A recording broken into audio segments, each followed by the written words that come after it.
होशियार हो जाइए क्योंकि भूतों ने कर दिया है सेलिब्रिटीज पर प्रहार। एक्चुअली ये 100% सोने से भी खरी बात है। वरना आप ही बताओ, जिस मन्नत में जाने के लिए लोग मन्नत मांगते हैं उसके अंदर भूत की एंट्री कैसे? वो आज आपको एसआर के बता ही देंगे। लेकिन अगर आज डर का माहौल बन ही गया है तो इसे थोड़ा और बढ़ाएंगे। तैमूर के पिताजी, जिसने खुद पटौदी पैलेस में भूतों को बुलाया था, क्या यही वजह है कि आज इन पटौदी पैलेस में गांव के लोगों ने भूतों को महसूस किया? और ना सिर्फ मन्नत और पटौदी पैलेस पर भूत सुशांत के घर में भी थे। लेकिन क्या सुशांत की तबीयत भूतों की वजह से बिगड़ी? अगर हाँ, तो क्या यही वजह है कि आज उन कमरों पर ताले लगाए गए हैं? आइए जानते हैं इन सभी बातों को। नंबर 1, अब भी भटकती आत्मा। बाहर से कोई अंदर ना आ सके और अंदर से कोई बाहर ना जा सके। सोचो कभी ऐसा हो तो क्या हो? इस सवाल का जवाब सुशांत के पास होता, क्योंकि जितने भी साल वो अपने वांद्रा वाले फ्लैट में रहे उन्हें एक भूत के साथ रहना पड़ा। एक्चुअल में इसका खुलासा सुशांत ने नहीं, उनके एक रूममेट ने किया। उनका कहना था कि सुशांत का कैप्री हाउस हॉन्टेड है और वो वहां से निकलना चाहते थे। इतना ही नहीं, इस घर के हॉन्टेड होने का दावा सुशांत की जीएफ ने भी किया था। उनका तो ये भी कहना था कि जब वो सुशांत के घर जाती तो उन्हें फील होता कि उनके अलावा भी वहां पर कोई रहता है। इनफैक्ट उनका कहना था कि शायद सुशांत आत्माओं को देख पाता और उनसे बातें भी करता था। इसी वजह से सुशांत की तबीयत बिगड़ी और बिगड़ती गई। और क्या यही वजह है कि सुशांत का वो फ्लैट आज भी खाली है? क्योंकि मेरे भाई, जो भी घर देखने आता है वो उल्टे पैर लौट जाता है। अब ये राज हमेशा के लिए राज ही बनकर रह जाएगा। आपको क्या लगता है, जो इंसान भगवान में इतनी आस्था रखता है उसे भी भूतों का सामना करना पड़ सकता है? नंबर 2, मन्नत के अंदर कौन?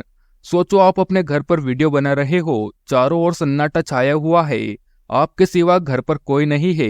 तभी किसी के पायल की आवाज आने लगे तो डर लगना तो आम बात है। फिर चाहे आप एसआर के ही क्यों ना हो। मन्नत में ऐसी अजीबोगरीब आवाज सुनने के बाद एसआर के का डर तब बढ़ा। सुनिए, ओजी सुनिए। जब भूत ने उन्हें जरा सुनिए कह दिया।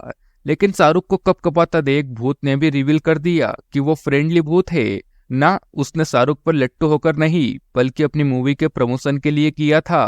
देख सकते हो ना, 24 मार्च को फिलौरी में। In the film Filori on 24th March in a theater near us. जी हाँ, ये प्रैंक खुद अनुष्का कर रही थी, जो अपनी मूवी फिलोरी के लिए एसआरके को डरा रही थी। चलो मान लिया ये तो एक फिल्म का प्रमोशन था, लेकिन बिग बॉस में रहने वाले सल्लू का क्या? कहते हैं कि इस घर में कई पर्सन्स ने भूतों को महसूस किया है, पर इस टॉपिक पर भाईजान ने कोई बात नहीं कही। नंबर 3, रात के 3 बजे। మంజిత్ అనే రోల్ ప్లే చేసిన యాక్ట్రెస్ ఫోన్ చేశాను। क्या आप समझे राम गोपाल वर्मा क्या बात कर रहे हैं? अगर नहीं तो फिकर नोट, आपका भाई इसे ट्रांसलेट करेगा। आपको राम गोपाल वर्मा की भूत मूवी तो याद ही होगी। इस मूवी में भूत का किरदार का नाम मंजीत है और मानना पड़ेगा इस किरदार को इतने अच्छे से बनाया गया कि इसने ऑडियंस की कई रातों की नींदें उड़ा दी। लेकिन राम गोपाल वर्मा भूल गए कि इस किरदार का डरावना स्वरूप उनके कैरेक्टर पर भी पड़ेगा। एक्चुअल में हुआ यूं कि मूवी की शूटिंग करके रात को डायरेक्टर करीब 3 बजे अपने घर पहुंचे। लेकिन जब वो अपने बेड पर आराम से सो रहे थे तब उन्हें कदमों की आहट सुनाई दी। लेकिन जब उनकी आंखें खुली तो वहां पर कोई नहीं था। बट एक्चुअल में उन्हें अपने गर्दन पर किसी की सांसों का एहसास हुआ। शायद इसीलिए राम गोपाल वर्मा को जिस भूत का एहसास हुआ वो और कोई नहीं बल्कि भूत मूवी का कैरेक्टर मंजीत ही था। यानी इनके साथ तो रील से रियल हो गया। शायद इसीलिए भूत मूवी ने कई लोगों को जगाए रखा। लेकिन ऐसा कमाल भूत रिटर्न नहीं कर पाई। वैसे बताया जा रहा है कि भूत रिटर्न जिस बंगले पर शूट हुई थी वो भी हॉन्टेड था। और वैसे भी जब कोई हॉरर मूवी शूटिंग होती है तो कोई ना कोई घटना शूट पर जरूर होती है। नंबर 4, लड़ लेंगे दोबारा।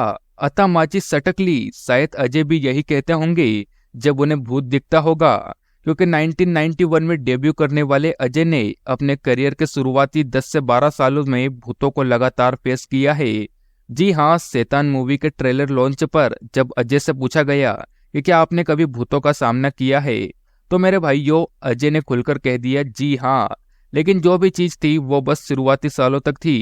एक्चुअल में ऑडियंस के सेफ्टी को समझते हुए अजय ने उन बातों को बताना सही नहीं समझा। मेरे साथ बहुत सारे ऐसे केसेस हुए हैं, लेकिन मैं उसके बारे में बात नहीं करूंगा। पहले हम लोग ऐसी ऐसी जगहों पे आउटडोर्स भी जाया करते थे जहाँ पे हमारे साथ हुए हैं।